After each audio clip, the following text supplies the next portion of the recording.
never knew that I wanted to be a DJ. Then I was introduced to sort of the harder sounds of techno. Brutalismus 3000 had dropped out on the day. They rang me up and said, do you want to play? The most important thing is just being true to yourself. Everybody was uploading videos from the shows to TikTok. And I think that did a massive favour for me with my career. Yeah. You've built a really great community around you as well, haven't you? Yeah, honestly, my fans are genuinely the best. I think I'd sold 6,500 tickets, all by myself. It sold out instantly as well. I couldn't wrap my head around the fact that people actually were a fan of me on the other side of the world. And from there, it just went like that, really. Yeah. It's such a passionate crowd. No, people are there for just a really, really good time. You gave the ultimatum of either you take this job, which is safe, secure, or you quit, do music full time, and then go to Australia. Did you find it hard to make that decision?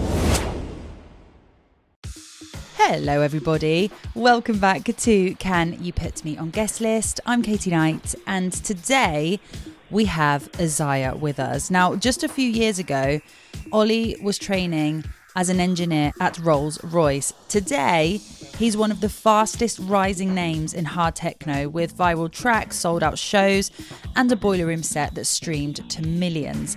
From showing up to his first Teletech gig with a USB and barely any experience, which we talk all about in this chat, to becoming the face of a new generation of ravers, AZYR's story is very unique.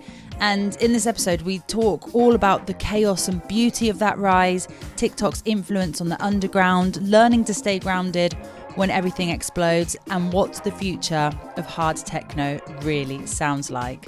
This episode is powered by TrackStack, the all-in-one platform built for music creators.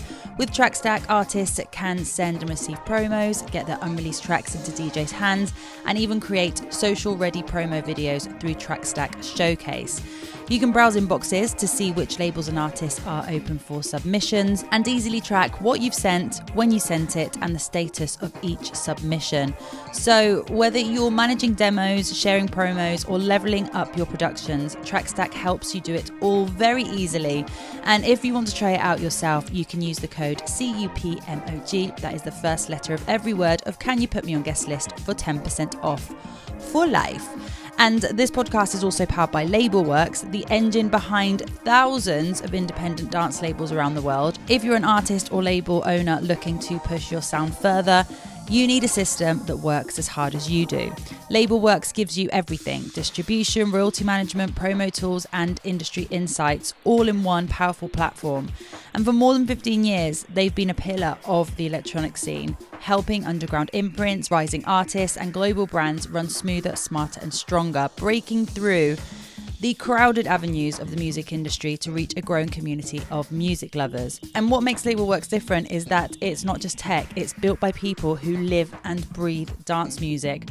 People who know what it takes to get a release noticed, charted, and to build a label that lasts. So if you're ready to grow your label and get your music heard around the world, check out labelworx.com. And finally, a big shout out to Sounds Australia, who lent us this amazing spot, which you can see in the podcast, in Amsterdam to record in. If you are listening to this podcast and would like to see where we're recording this, then you can head over to YouTube and to Spotify. Sounds Australia is a national music export initiative helping Australian artists break onto the global stage. All right, I'm going to stop rambling now. This is AZYR here on Can You Put Me on Guest List. How are things? You're literally non-stop. Yeah, it is. This summer has been crazy in particular. It's just been mental and non-stop, like you said. I had so many tours outside of Europe as well, so it's you can imagine how sort of stressful and busy those are. We was in Santiago and then went to Bogota and then São Paulo, all in the space of 3 days. God. So it's been mad, but it's been so cool. This year has definitely been one of the best and busiest years that I've had. But yeah, it's been amazing. Obviously I'm loving every minute of it. How busy has it been compared to last year? I mean, last year was really busy and really demanding, only because I did so many all-night long shows. This year, I sort of took a step back from that, but the touring has just been just as hectic. Yeah. Yeah, I think I've done more shows this year, but I did more all-night long shows last year. So it's sort of, it's balanced really. So you'd be more on the road this year? Yeah, definitely. definitely. I mean, we go back to America next week. Oh my like, God. I'm home for a day, and then I've got another US tour. So yeah, you can imagine how busy it is. Do you find it hard to disconnect? Or have you found that balance between touring, gigging, and being able just to kind of chill out? I mean, when we're at home, like, we just completely switch off. Like, I mean, we try and get back into a routine, don't we? I mean, it's like, when we're home, I'm trying to get to the gym, try and live a normal life, you know, and sort of disconnect from like the whole touring and music and stuff.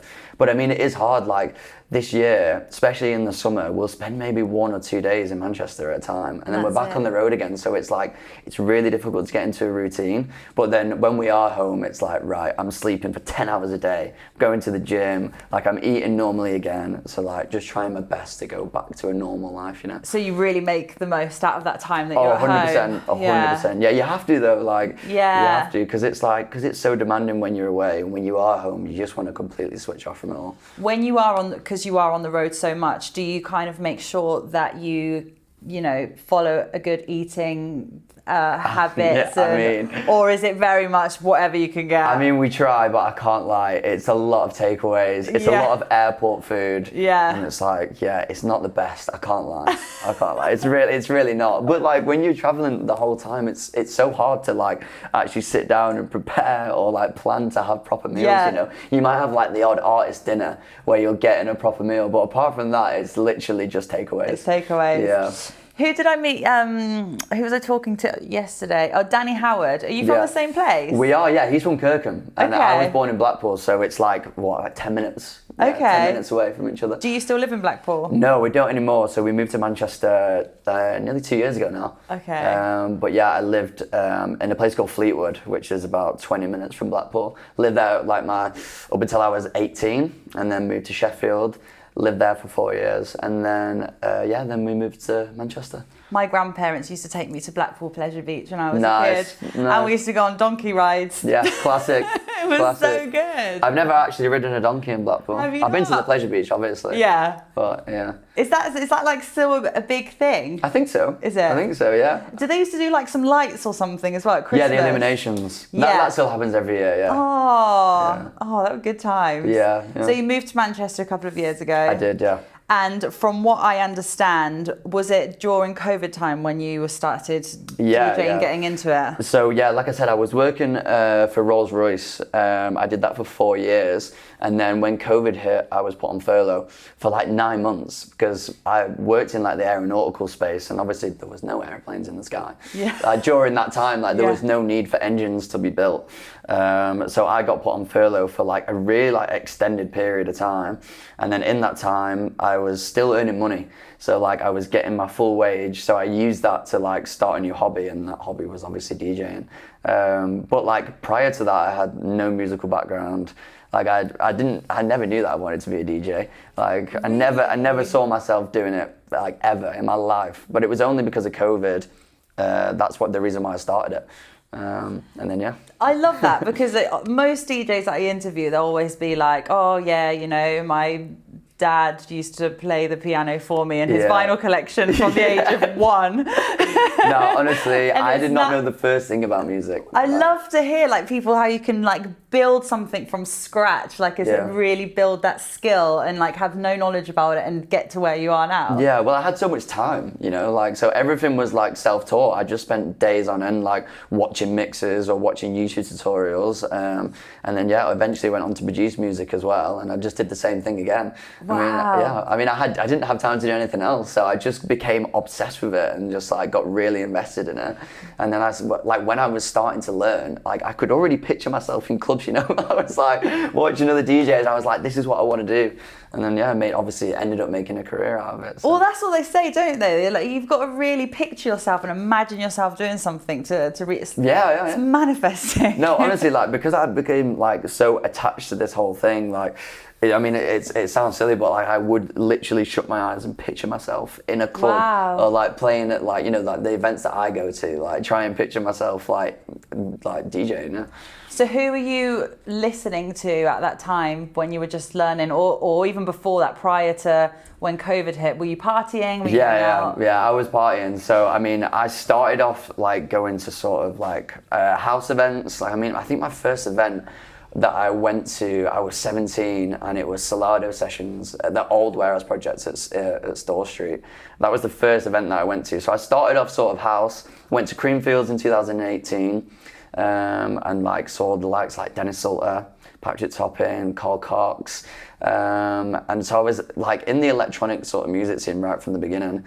And then when I learned to DJ, at that time, I mean, I was going to Hidden, where Teletech ran their like first parties, and then I was introduced to sort of the harder sounds of techno.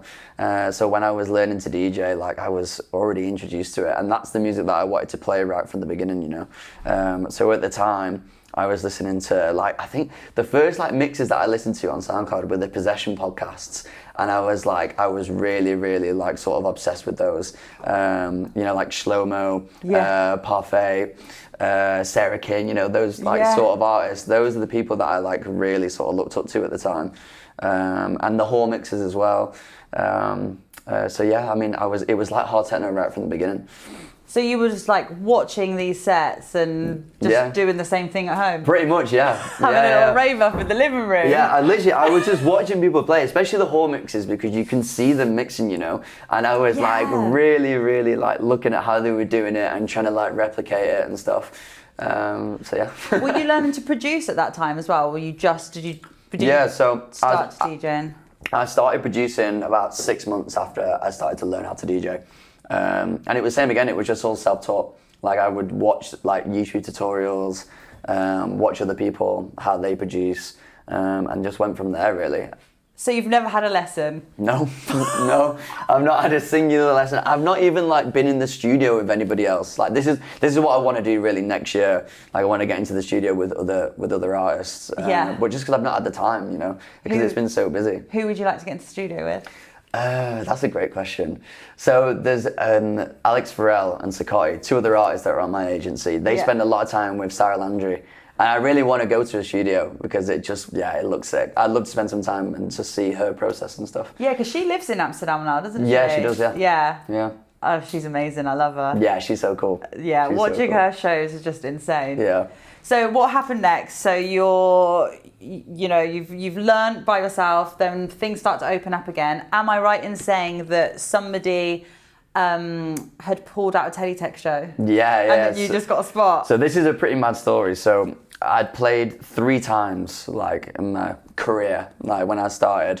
And after that third show, I was sort of on Teletech's radar already because a lot of the resident DJs at the time were playing my music.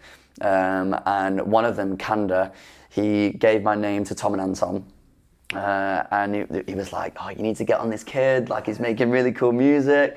So then I get a call on the day of the Teletech Hardcore show. It was the first one that they did at Hidden. And Brutalismus 3000 had dropped out on the day. And they rang me up and said, look, I know you're coming already. I was already going to the show. I was just going as a raver. They knew that I was going, and I was like, do you want to play? Did you have your pen drive on you though? Yeah, of course. I took it everywhere. I mean, who doesn't, you know what I mean? Like, but yeah, I already had it with me, and they was like, yeah, do you want to play? And I said, yeah, agreed to do it. But obviously at the time I was absolutely shitting myself. Of course. Like bearing in mind I played 3 times and like they weren't great shows, do you know what I mean? Just before you carry on, where were the other 3 shows? Was this like a small crowd? Yeah, we're talking like no more than like 200, 300 people. Okay. Obviously it was a massive step up, you know, I was playing for a proper party. And bearing in mind 2 of those shows that I played, they were my own party. So I'd only actually really played for one other promoter. Oh my God. But yeah, and then on the same day as that show, that's when Tom and Anton told me that they were starting an agency, and they said, we want you to be part of this agency that we're starting. And I was like, what? Like, how have I ended up in this position? Like I'd played 3 times prior, like I had barely any experience, and they said that they wanted me to be a part of it. So, I mean, they must have just saw something that I didn't at the time. Yeah. And how was it, that first gig? I mean, how many people have been at that gig? I mean, so it was in the den of Hidden. I think there may be 500 people. But it was more just it was like playing for Teletech, you know, because I mean, I've been going to the shows for like nearly 2 years before that point. And I mean, I always wanted to play for them. And you know, I was actually booked, so I got a booking request to play the New Year show, which was like maybe 6 months after this one. With Teletech? Yeah, so I already knew that I was playing for them, but this opportunity came like way prior. So, yeah. Oh, do you think it's more nerve-wracking, like knowing beforehand that you're going to play, or is it better just to be thrown in the deep end and like, right, get out there? I don't know. I think at the time, if I knew about it prior, then I'd probably feel more pressure. I'd be overthinking it. Yeah. Like those early shows that I did, like for the Boiler Room, for example, the first year where I did it for Teletech, and the Whereas Project show, they both sort of happened in similar cases where someone had dropped out and I got the call sort of on the day. So I feel like with those shows, just because I was thrown in at the deep end, like I just took the opportunity and just went with it. Yeah. I think if I was more prepared and I had more time, then I would have just overthought the situation. It a little bit. Yeah. So after them 2 gigs, did things just start, you know, really picking up? Yeah, after that? like literally just out of nowhere. It was pretty crazy. Like it was after the first Whereas Project XXL show. I opened the archive stage, and this was I think it was 5:00 in the afternoon, and the stage was filled up. Within like the first 10 minutes of the doors opening, it was like the whole stage was full, and I couldn't believe it. I was like, there's no way that this many people would like have come this early to see me play. I had all my friends there as well, which was amazing. So it was the first time that they really saw it. And then from there, it just went like that, really. Yeah. I mean, especially the style of music you play as well, obviously it's having such a boom right now. And I was saying to the guys from Teletech before, the crowd, especially the Teletech events that I've been to, it's such like a passionate crowd. Like people are there for just a really, really good time. And you've built a really great community around you as well, haven't you? Yeah, it's nice. It's nice. Honestly, my fans are genuinely the best. Are they? Yeah. It's a great following. Like people support me from like all over, you know. You really see it for like the all night long shows as well. The ones that I do in Manchester, you have people coming from all over the world. Like there was people from Australia that came to the last one and the one before that. So it just goes to show like people really love what I'm doing and they're really invested in it, and it's nice. What do you think are the most important factors in keeping that community, that tight community, or building a community when you're in a position that you're in? I mean, I've always been the same from the start. I think the most important thing is just being true to yourself and like showing your character rather than showing your artist like side of things. You know, like I think if people can relate to you. And they can really understand you as a person, then it goes a much further way than them just seeing you on a surface level as an artist. Do you know what I mean? And I've always been like that. Like I've always interacted with the crowd, took photos with people, messaged people. Like in the beginning, I always did like Q&As and stuff just on Instagram, you know. And I think that really helped just build a sense of community.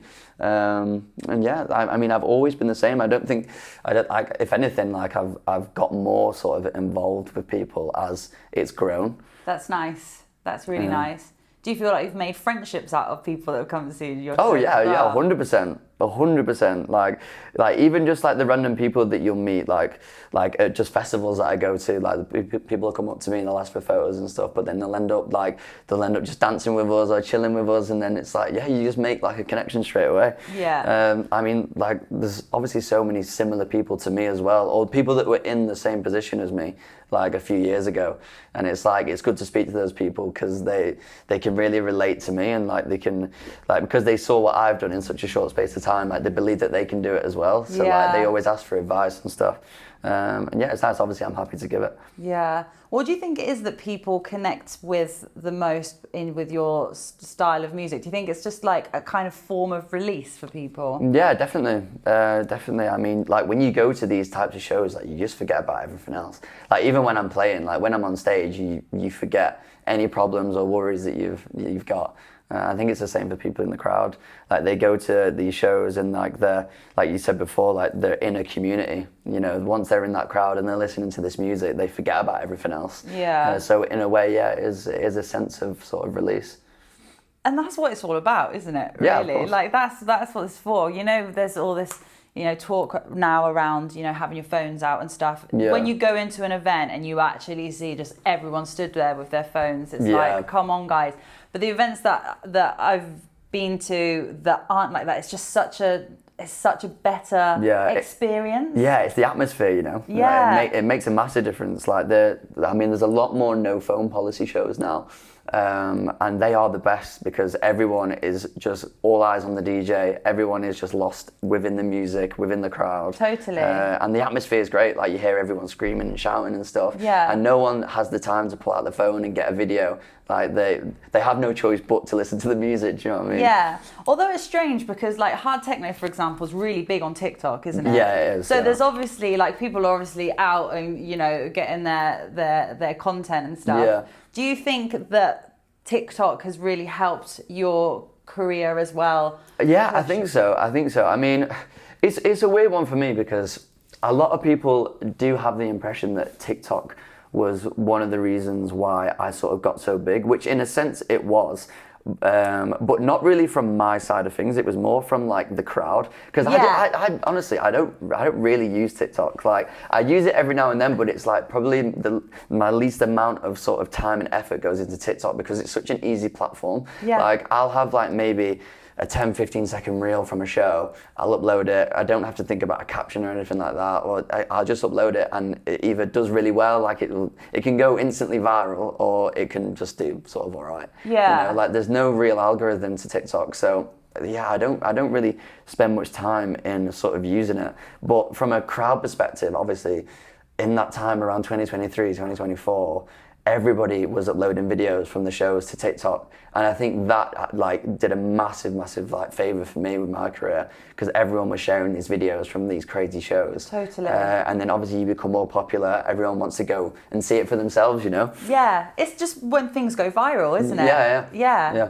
exactly. And obviously TikTok's one of the best platforms to do that because you don't necessarily need a following for that to be achieved. You know, any creator can upload a video and it can go viral. Isn't it crazy to think that other people, I mean, obviously, you know, you are absolutely amazing where you are right now and what you've done, and you've earned this all yourself. But isn't it really crazy though also thinking that other people can like make something go viral and help push something when you're not actually posting it yourself? Yeah, of course. It's weird, isn't it? Of course, it is weird. But that is the beauty of TikTok.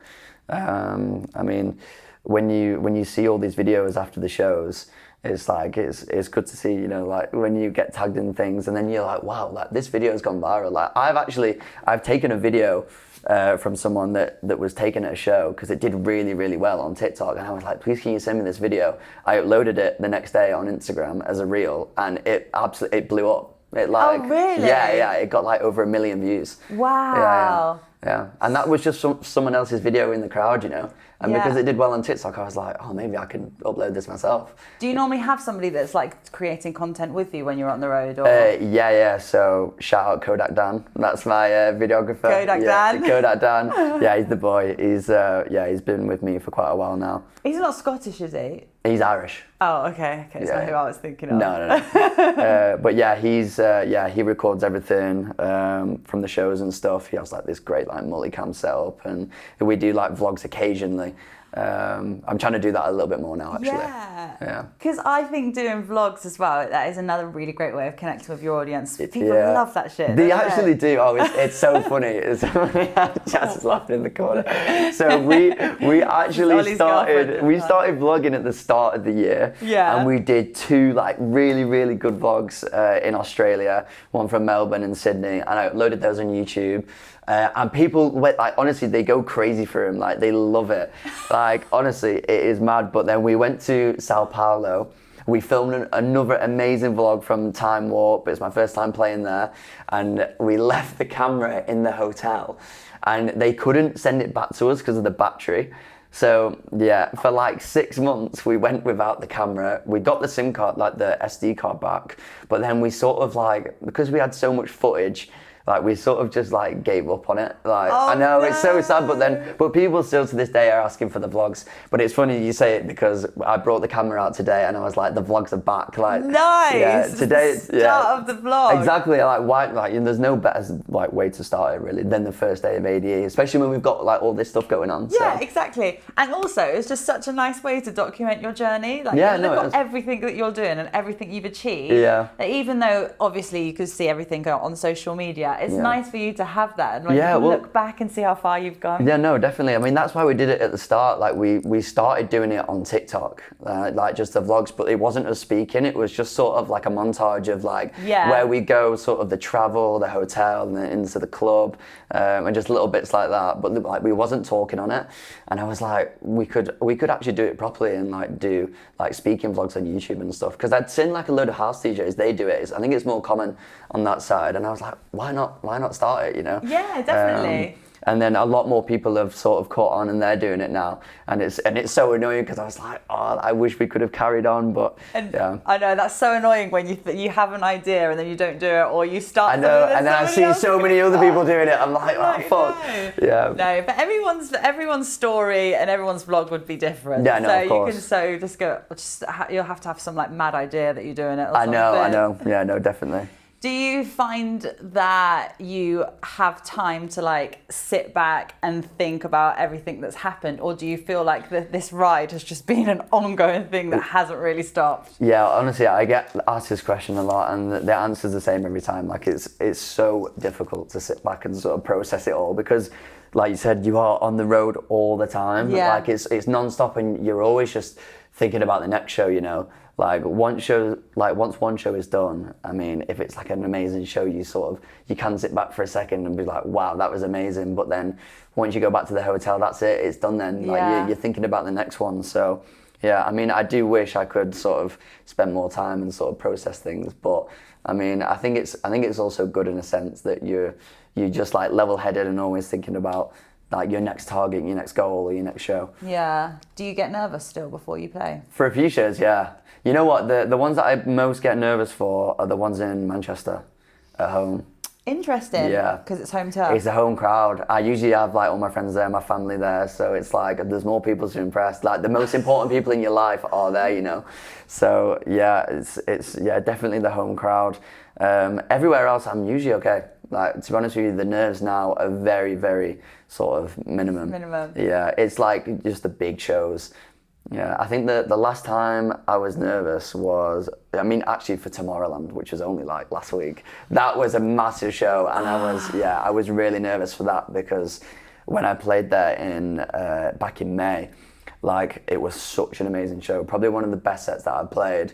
And this time I was coming back into the same city, but this time it was a back-to-back with Nico Moreno, and I was like, this needs to be just as good, if not better. You know, like I had a lot to live up for, a lot to prove, because the hype around like my first set was like so big. Everyone loved it. Like on social media, everyone was going crazy for like my return as well. So I was like, right, this needs to be amazing. So on like the lead up to it, I was like super, super nervous, but yeah, it turned out to be amazing again. So how's playing with Nico Moreno?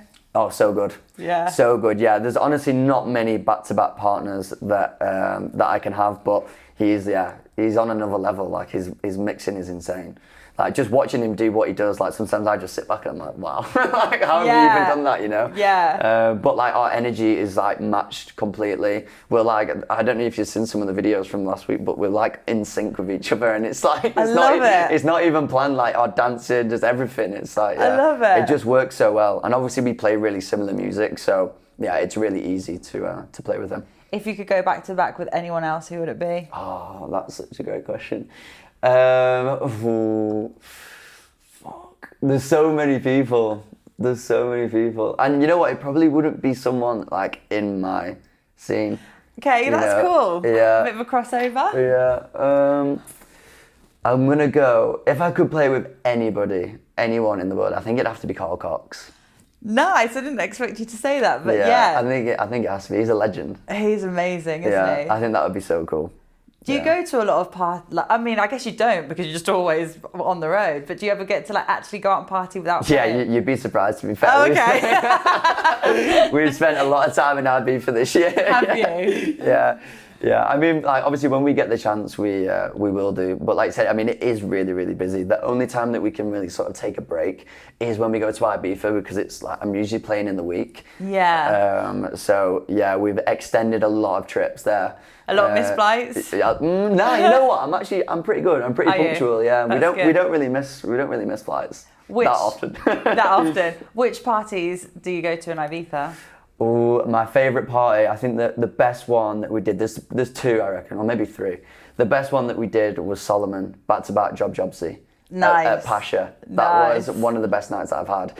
And then the second one is the Pikes closing party at 528. That was so good. Like really just wholesome. Like, it is. Yeah. Anything Pikes related is so wholesome. Yeah. We actually went to like the proper Pikes earlier on in the year, and that was also one of the best nights I've ever had. It was it was amazing. But it's so funny because like most people wouldn't expect me to go to those sort of parties. Yeah, I was literally like, not expecting you to do that. It's so far away from what I play. Yeah. But yeah, that's sort of that's the music that I really listen to sort of in my free time. Nice.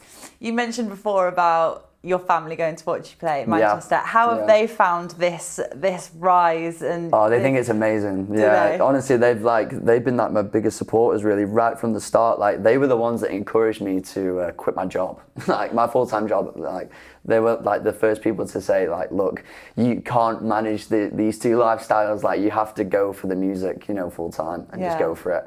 And I quit my job, and then a month later I did my first tour in Australia. So. Yeah. So was there a time that you were doing both music? There was like a small period where I was like touring a little bit, and then obviously working. I'd be back in work on a Monday morning. Oh 5 my God, that's brutal. Yeah, it was only for a short period, but there was the turning point really was this tour in Australia because I'd actually been offered a full-time role elsewhere. I had to relocate, but it was really good money. But I wouldn't have got the holiday to go to Australia because it would have started the same month as that tour. So I was basically gave the ultimatum of either you take this job, which is safe, secure, or you quit, do music full time, and then go to Australia. Did you find it hard to make that decision? Nah, not really. I can't lie. It was really easy for me. I mean, I think it's funny. Like Tom and Anton at the time, I think they thought it was too early. Really? Yeah. Because it wasn't that long after I joined the agency where I quit my job. But like I was so ready to do it. Like I knew in the back of my head I was like, if I do this full time now, then like there's no way that I'm not gonna make it to where I want to be. Yeah. Because I had so much passion for it. Like it was literally that was my day job. Like. Completely. I was just so emotionally, mentally invested in this, like the whole music thing. So I was like, I'm going to do whatever it takes. I quit my job and then, did it full time, and then now we're here. So and look where we are. I mean, it paid off. Yeah, it definitely paid off. Yeah. Tell me about Australia and the Australian crowd, because from what I've seen and heard, they really love you out there. Yeah, it is genuinely like one of my favorite places ever. Like not just to tour, just to go to. Like we always say, like if it was like half the distance to here, we would move there and live there. It's amazing. I love the culture. I love the people. Love the food. I mean, in terms of the shows, like they are one of the loudest crowds I have ever heard. Like it's insane. Like every time I go there, they just get louder as well. Really? Yeah. It's amazing. The first like really big tour, it was with Teletech. It was the first time Teletech did shows in Australia. It was me and Nico Moreno, and it was just like, it was insane. It was so good. Every time I go back there now, it's amazing. I love it. How weird was it for you when you just quit your job and now you're going all of a sudden on this tour around Australia? Did you still have like, I know it sounds really cliche, but like proper pinch me moments? Yeah, it was strange. I couldn't wrap my head around the fact that people actually were a fan of me on the other side of the world and like really love my music and stuff. Like even the shows, they were really busy. you know, and I was like, this is crazy, like surely like this is not happening right now, sort of thing. But yeah, it was great. Like obviously I did that tour, and then after that I was like, right, this is it now, you know, like I'd done that, and it was sort of like a sense of relief after that, because I was like, if I can do it in Australia, I can do it anywhere, you know. And then not long after that I had like the next month of tour dates were just like so busy. I was like, yeah, it's really took off. It's going somewhere. Yeah, that's actually a really good way of looking at it, because I think a lot of people, you know, they'll start off locally and then grow in their country, grow in that region, continent. Yeah. But then you kind of went straight to where most people will probably go last. And start straight off in Australia. Yeah, I couldn't believe it at the time. Like when we got the booking request, and I was like, you can go to Australia, you know? And I was like, what? I couldn't believe it. Like, it was mad. Shout out to Jet Fargas, by the way. He was the first guy that booked me. Really? Still mates now. I think he's here. I think he's at ADE, so I need to go see him. Nice. But yeah, he was like one of my biggest supporters from the beginning. Love that. Who believed in me and then took me all the way to Australia, which is crazy. What's been the most challenging part of your career so far? Ooh, challenging. The travelling, by far. The travelling is it's so tough sometimes. It can be really stressful. Like if things don't go wrong, or like if a case goes missing, or a flight's missed or delayed, it can be really stressful. I think that is probably the most challenging part of it all, as a whole, you know. Yeah. I wouldn't say I struggled too much with any other aspects of it. I think like the late nights I'm fine with, you know, the sort of preparing for sets, making music. I mean, producing music is probably another challenge of mine more recently. In the beginning, that's all I did, you know. I was just sat behind my laptop on Ableton all day. Now, obviously with the touring, it's a lot more difficult to produce music. Like this year, I've like sort of took more time to get more releases out, which I did, brought out a new EP. Which has done really well, and then next year I'm like also planning on I want to do an album essentially. Really? Yeah. I have like all of January off. I want to dedicate that time to do that. Have you already started working on pieces, or have you got ideas? I have ideas for sure. I have a bank of tracks sort of ready to go. Like they're ready to be released, but they're just going to be single releases. And then next year I want to start afresh, do an album, and then How exciting! I know. That's the plan anyway. So that'll be like January time, where you have time. From travelling. Yeah, from travelling. Yeah. Do you miss the side of producing when you're on the road? Yeah, massively. I wish I could spend more time doing it, because like I really do love it. It's like a completely different part of like my career, and like it's completely different to DJing. It's a whole different world. You know, like you're more isolated, you're on your own, you're just doing your own thing, especially when you have no distractions around you as well. Like it's just so good to spend time in a studio making music, and then testing it, you know, at the weekend. Like that's like the best part of it, you know, as being a DJ. Yeah, like being able to actually hear and see the reaction of something that you've actually created, and exactly. doing that on the road. I mean, don't get me wrong, it's so good playing other people's music, but like you get the most amount of satisfaction when it's your own and you're hearing the reaction from the crowd, and it's, you know, it's your own thing that you produced. It's How much music are you sent on a daily basis? Oh my God, ridiculous amounts. Ridiculous. I'm actually really picky as well. Like, with the music that I play and download, like I'm really, really picky. I have to actually tell, people will come up to me and they say like, oh, you listened to my track, like I don't think you downloaded it, and I have to apologize and say, look, like it's not you, like I'm just really, really picky with the music that I play. But I was like, don't stop sending me tracks, you know? Yeah. Because I was the same in the beginning. Like I used to send DJs music all the time. And a lot of the time they wouldn't download it, but I never stopped. You know, I'd make a new track, send it to the same amount of people again, you know, every time, just until someone would download it, you know. And I think a lot of people nowadays, they get disheartened if a DJ doesn't download their tracks. And it's you can't have that mindset, you just got to keep going. Totally. I think it's like anything in life, isn't it? If you get a knockdown, you just need to get yourself back up, push yourself off, and then Yeah, the biggest thing is not to take it personally. You've got to think the amount of music that DJs are getting sent as well. It's it's one, it's hard to listen to it all. It's so difficult to go through it all.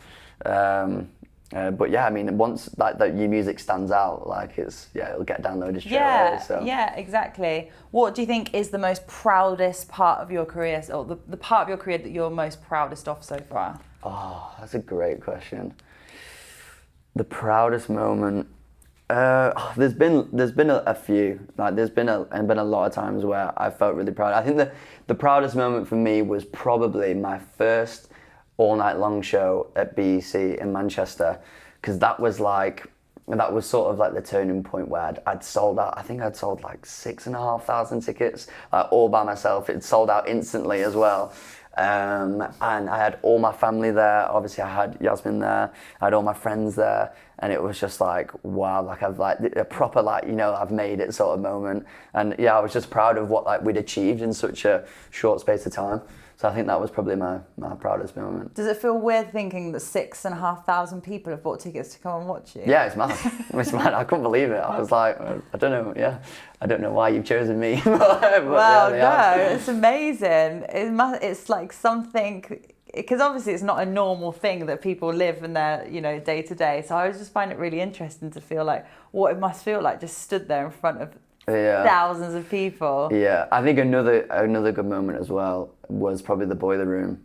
Like not actually playing it, but watching it back like 3 weeks later. Because in that time frame, obviously you play it, but then the broadcast won't get released for like almost a month. And in that time, oh my God, you're overthinking everything. You're like, oh, that was a dodgy mix. Like, oh, like, you know what I mean? Like, I was just thinking about all the things that I did during that time. And then when it was actually released, like I remember we were sat in bed, wasn't we? We were just sat watching it, and I was there sweating the whole time. I didn't say a word. I was just sat there so fixated on the screen, watching everything that I was doing. But then obviously after it, the reaction that we got after that was like, yeah, it was amazing. And obviously that was such a proud moment, because that sort of just kicked off everything for me, really. Like after that, I mean, a lot of people knew who I were, but not on sort of like a global scale. Like that took me to like the next step. And then obviously it led me on to do like all night long shows in Europe. And it really made me like the artist I am today. So yeah, I'd say that was definitely one of my proudest moments as well. Yeah, but I mean, anyone that like, you know, seeing yourself do a Boiler Room must be quite a very proud but also quite strange moment to watch you fully like you know, in the zone and see everything that you do. Yeah, no, it was strange, because it was probably one of the first times where I actually had a recorded set all together, you know. Really? But to see it on like 8 different camera angles, it was mad. Like obviously the crowd was amazing that day. Like big up that crowd, because it was like obviously helped me so much. Like obviously when I was so nervous before it, as you can imagine, but as soon as I pressed play, the energy that the crowd gave me was just like, yeah, you just zoned in and forget about everything. Oh, I can't even imagine like how nerve-wracking that honestly, must be. Still to this day, it was one of the most nervous I've ever been before a show. Like I didn't say a word in the taxi on the way there. Like on the build up to it, I was just like, so sort of just focused. But it was also one of the best atmospheres like I've ever experienced. It was, I don't know what people like on that day. People were just they were going crazy. Like it was mad. I had to introduce Underworld for Boiler Room London a couple of months ago. Oh no way, I was there. Were you? Yeah, we were playing at the same time though. Oh yeah, because you were. Yeah, that's right. Yeah. Because Emma was there as well. Yeah. I think we must have just crossed paths, because I had to introduce them on stage, and I was like the most nervous I've ever been. I only had to speak for about 10 seconds. I can't even imagine what it must have been like. No, it's a big role though. It's a big role. Yeah, I was the same. I was like, I don't understand why they're asking me to do this. Like, shouldn't somebody really important be doing this? I don't know why I'm doing it, but that was a really good festival. Actually, I'm gonna have to watch the stream now. And see how you did. No. Nice comments only, please. How do you deal with social media and like? Because this is another question that a conversation that I've spoken to with a lot of artists. Yeah. And, you know, especially now where everything is online and everybody has an opinion. Yeah. Do you look into the comments, or is it something that doesn't bother you, or what's kind of your strategy? I can't lie. I am like a serial TikTok commenter. Like I will be looking at the comments. I'm actually really bad for it, but the one thing that I'll say is it doesn't it's never really affected me. Like right from the beginning, I don't think like negative comments has really affected me on like a sort of like personal deep level or anything like that. I just sort of take it as criticism, constructive criticism, and just roll with it really. I mean, I know no matter what you do, someone's going to have something bad to say about it, especially on TikTok. It is one of the most toxic platforms, I'll say that. But you've just got to take it with a pinch of salt. Like, it's like anything. It's like, it could be one of the best sets that you've ever played, but someone will nitpick somewhere and pick out a negative thing. And I think the most important thing is not to focus on the negativity. Like, look at like the thousands of other comments where people are saying positive things about you. I think that's just the best way to look at it. And it's like a lot of people that are commenting these things as well, they haven't got the first clue about DJing or being inside a booth or playing in front of a crowd. Like they don't understand the sort of pressures that come along with that. And obviously every DJ is prone to a mistake. So of course, you know what I mean? every human. Yeah, it's exactly. Exactly. Thing. Everyone's human. Everyone makes mistakes. So yeah, I think it's really important just to sort of block out that negativity. Unless someone's trying to come with some like helpful advice, then don't listen to the people that are just chatting shit. You know what I mean? Do you reply to them? Occasionally. Occasionally. When I feel like I really... Yeah, when I'm feeling feisty and I need to sort of shut someone up, I'd be like, I'm going to reply. But most of the time, it's better not to interact with people because that's what they want at the end of the day. Like, they want to get a reaction out of you. That's it. And then once you start, they're going to reply. You're never going to win the war. No, it just not. Goes on and on. You're not. You're never going to win an argument with those sort of people. So it's best to just sort of keep a level head. Just ignore it, you know. Yeah. That's the best way. Totally. Yeah. So I have a round of quickfire questions for you. Let's go. Right. Number one. Who is the DJ with the best dance moves? I Am Models. That has been said before. That's quickfire. 3 artists to keep an eye on. Kuko. Dennis DK. One more. Alex Farrell. Nice. Love that. Who is the best DJ you've ever seen perform live? Oh, fuck. There's a lot. I'm going to go, 2 sets. Charlotte DeWitt at Creamfields 2022. Is it 2021 or 2022? 2021. There we go. 2021. Or Solomon at Pasha. Yeah. The one from this from a few months ago. Nice. What does the music industry need more of in 2026? Ooh, no phone policies. Yeah. Especially in the music that I play. Yeah. What's the strangest thing that you've ever received from a fan? I actually received, it's only strange because this is going back like years ago now. Like I just started touring and I was in Spain. It was in Madrid, I'm pretty sure. And this girl had done like a full-on portrait of me. And it was in like, you know, like the cartoon style portraits. It was one of them, and it was like, it had all these different like graphics on it, and it was just my face, but it was huge. It was massive, and I've still got it at home somewhere. I hope it's on your wall. Yeah. It wasn't that good. That's so funny. Right, okay. You have a dinner party. You invite 5 DJs. Who do you invite? Right, so I'm bringing Adrian Mills for the vibes. Okay. And you've got to bring Claudia along, of course. They come as a pair. I'm bringing Kiki. Nice. Just because I love her. I'm bringing... Who else am I bringing? I'm bringing Sakotti for the vibes. For the vibes. And the party. How many have we got? We need one more. And then, you know what? I'm going to go back to Carl Cox. Just a legend at the table, just for conversation. Head of the table. Yeah. He would have all the stories. Yeah. It's a pretty rogue mix of people, but I think... Good. What would you cook? Oh, I wouldn't be cooking. I'd say that I would not be cooking.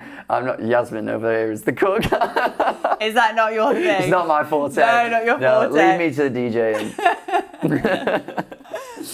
Who was the last DJ that you messaged, and what did it say? Ooh, should we have a look? Yeah. We'll have a look. I think, off the top of my head, I think it was Charlie Sparks. We do Slam Radio to get like pretty much at the same time. He's on after me. Nice. Let's see. Yeah, Charlie Sparks, what you up to today, broski? Nice. Not had a reply yet. Right, he's busy. Like, he's not going to be invited to the dinner party. Is it like a nice community between you all? Do you feel like there's a lot of competition? Yes and no. Like, the sense of community is great. Like, now I have so many friends. Like no matter what sort of backstage that you go into, Like I can mix with like anybody and everyone, not even like the people that sort of play my music. Like I love all the trance DJs. Like all these guys are so nice. Yeah. Like I've made friends with a lot of them over the years, and I'm even sort of like dipping into the house area, enemy territory. Yeah. But like obviously spending a lot of time in Ibiza, I mean it's good to connect with those sort of people as well. So yeah. Who's been like your favourite person that you've connected with, that you've come like friends with? That's a great question. That's a difficult one. Let me think. This is not Quickfire, but... No, it was not actually in the Quickfire, but you know, sometimes, because like I've done 10 years in Ibiza, and every single year I would always have like that one person that I'd be like, that's my new best friend. Yeah. You know who I really, really vibe with, like when we first met? LP Rhythm. Oh, nice. Because he's like obviously, well, he's from Sunderland, I think. So not too far away from me, like a northern lad. He was really nice. Yeah. So yeah, I'll say him. Nice. One city that parties harder than anywhere else? Oh, good question. It's a difficult one because there's obviously so many places. I think from recent times, Santiago. Really? Yeah, in Chile. They are crazy. They are honestly mental. But I could say that about any South American city. They're mad. Yeah. Do they love it? They absolutely love it, yeah. And they party really hard. Like but you know what, actually, I played Monegros Festival in the summer. How good is that? That was a 22-hour party. So anyone that was there, fair play. But I don't even know what city it is because it's in the middle of a desert. So. Yeah, it's actually it's called Monegros. Yeah. The actual place. There we go. It's in Barcelona. Did you enjoy it? I loved it, yeah. But I was closing. I played at like, what time? It was like... Well, we finished at 12, doesn't it? Or Oh, yeah, something? it must have been even later. Yeah. But yeah, I closed it and people were still there right to the end. Yeah, and obviously the sunrise and the sun up. It was I have one of my worst ever party stories at Monegros because my friend Candela decided, she was like, let's rent a car. Like we'll rent a car, and then if there's any like after parties or anything happening after, at least we can go somewhere. I was like, I don't want to drive, but like we'd had some friends that we could get a lift with. No, let's get a car. Anyway, I was like, if we get a car, I'm not driving. Like, you can drive. Yeah. Yep, that's fine. Anyway, it's like 12 p.m. Paco Suna's closing. Oh, no way. And she was like, I can't drive. And I was stuck in this fucking desert for like 5 hours until one of us could actually sober up in the boiling heat. I know. It's funny though, because everyone in Spain, they just leave their cars there. Yeah. And they'll just have an after party in the car park. Yeah. So, I mean, at least you could get involved in that. Yeah, but I don't know. The after party in the car park was like the worst of the worst left over. After 22 hours, I can't imagine it was that great. Wild. It was pretty wild. Who is the most famous person you've ever put on guest list? Oh, that's a good question. I'm going to flip it, right? Right. The most famous person I've been on the guest list for is a Drake concert. No. Yeah, in Perth. No way. Yeah. How did you get that? I can't tell. I can't reveal my secrets. No, I will explain. Cool. I will explain because it's a cool story. So, you'll be familiar with Gordo? Yeah, of course. Yeah, obviously he was touring with Drake at the time, and like we've connected a little bit in the past. Like I've sent him some music because he used to play hard techno. I think he used to be called Carnage. Yeah, he did. Yeah, and he wanted some of my tracks, so we connected a little bit, and we were in Perth at the same time. And he just messaged me and was like, what are you doing tonight? I was like, we had no plans at the time. I think we were out and we had a drink and I was quite drunk. And he was like, do you want to come to the Drake show? We'll put you on the guest list. And I was like, I didn't know whether to say yes or no at first, but obviously after a few drinks, I was like, yeah, let's do it. Why not? That is so cool. Yeah, and like the tickets came in this like little golden envelope thing. Stop, really? Yeah, it was it's proper VIP. It was. Nice. It was really cool. Okay, so we spoke a little bit about Australia. Yeah. We are working with Sounds Australia, who are downstairs at the moment, and they're doing like a little a pop-up here at ADE. So I wanted to ask you a couple of Australia-related questions. Okay. Seeing as I know that you've got such a big following there as well. Yeah. When you think of Australia and you're going to go and play there or party there, what's the first thing that comes to mind? Crowd reactions. Really? They are one of the loudest crowds, like we spoke about. That is the first thing. Like, honestly, they just get louder and louder every year, especially in Melbourne as well. They are, really, really active. Is Melbourne the city that's the wildest in Australia? Yeah, I know. I'll probably get a lot of stick for saying it, but yeah, Melbourne is probably the best city. Sorry, guys. Now all the keyboard warriors are going to be coming out now. What about Sydney? Yeah, exactly. I was actually watching Kiki do a 5-hour Oh, set. wow, that looked so good. That looked wild, didn't it? Yeah, that looked amazing. That looked so good. Who is leading the next wave of Australian artists? I'm going to say Joke's on You. Trance artist, DJ. Yeah, he's amazing. He's a good friend, but like his tracks at the minute, like everyone's playing them. So I'd say he's leading the way for sure. I really love that you're so like involved in like so many different genres, and it's not just your style of music. Yeah, it's quite rare to talk to somebody that's a bit across everything. Well, I was thinking this. I don't know if it is just me, but I mean, I love speaking to all different types of artists, and it's like I said, I mean, the music that I listen to really isn't necessarily the music that I play. So it's like I'm going to a lot of different types of parties. So like, I will just get myself involved with, other people, like other genres and stuff. So I mean, it's nice. Yeah. I mean, it's nice to just be able to walk anywhere and see loads of people and talk to anyone in a backstage, sometimes totally. you can feel quite isolated, but I mean, I've always made friends with everybody that I can. I'm quite a sociable person, so I will go out of my way to sort of make those connections, Would you go up to somebody and just introduce yourself? It depends who it is. Yeah. I want. This is funny. I don't know why I'm admitting this, but I've been in the backstage with Chris Dussy a couple of times, and I am like terrified of introducing myself. I've still not done it, but he's obviously playing this weekend. He does Awakenings, I think, tomorrow. I'm looking for an opportunity to do it, but I just bottle it every time. Yeah. But I mean, obviously, I love him, man. I mean, I love his music. Yeah. But I don't think he even knows who I am. So I'm sure he will definitely know who you are. I don't know. You just got to go for it. Yeah. Just do it. Yeah, I know. Have you met Carl Cox? No, I've not actually. I would love to. Yeah. I would love to, but I've not actually ever had that opportunity yet. I'm trying to think. We met Fatboy Slim. Well, my dad did. my dad. This is another funny story. My dad was. He came to Creamfields. Like my family came to Creamfields to see me play, and we was in the backstage with all the artist cabins and stuff. And my dad took it upon himself to go into Sonny Fodera's cabin and ask for a bottle of champagne. He then saw Fatboy Slim, and obviously my mum and dad are massive fans of Fatboy Slim. Like they've seen him play loads of times. Obviously never met him, and he's about to go and play on stage as well. And my dad's like, "Oh, can we get a photo?" My son, who's playing as well. And I was like, "Oh my god, this is so embarrassing." But we ended up getting a photo with him, and obviously they were like really made up the fact that they met him. So that's so funny. I have a really similar story. I took my mum and dad's to High once, and Carl Cox was playing. No way. And my dad reckons that Carl Cox looked at him and went like that, like cheers. So now he always goes, "Yeah, me and Coxie are mates," And I know he just calls him Coxie. Yeah, I like that. Like, yeah, Dad. Yeah, okay. And finally, because the podcast is called "Can You Put Me on Guest List?" Yeah. Do you have a guest list rule?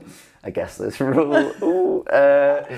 So I mean, there is a certain criteria. I think the biggest one, I think, is you've got to bring the energy. Yeah. If you're on the guest list, I don't want you right at the back of the crowd with your phone out. I want you either front row or behind me, absolutely giving it some. I think that's like the core value of a guest list member. Yeah. You've got to bring it.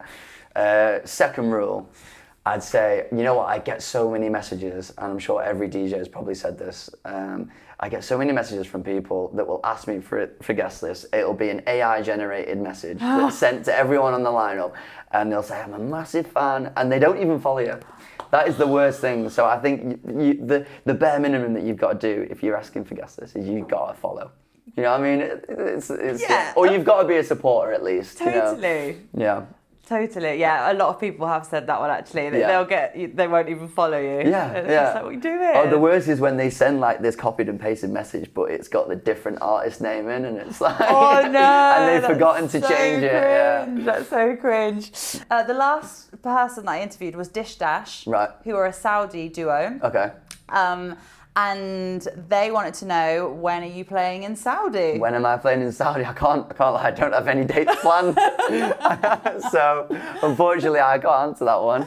I mean, hopefully, at some point in the future. Would you go and play in Saudi? I'd go play in Saudi. I'd play anywhere, really. Yeah, it's amazing over there. Like, yeah. Because obviously it's such a new new territory for dance music. They've only been able to start playing publicly since like 2016 or something. Yeah. There's a market there. The market's there. The crowd are ready. Are ready. What is your question for the next guest? It doesn't even have to be music related. Oh, okay. Let me have a think about this one. What would I ask? Okay, what's your go-to choice of alcohol beverage? Okay, I hope that or the favorite next person's cocktail. not sober. Yeah, hopefully not. If it is, their favorite soft drink. Okay, all right then, that'll be it. Ollie, thank you so much. You're welcome. It's been so lovely chatting with you. Yeah, you too. Thank you so much. Thank you.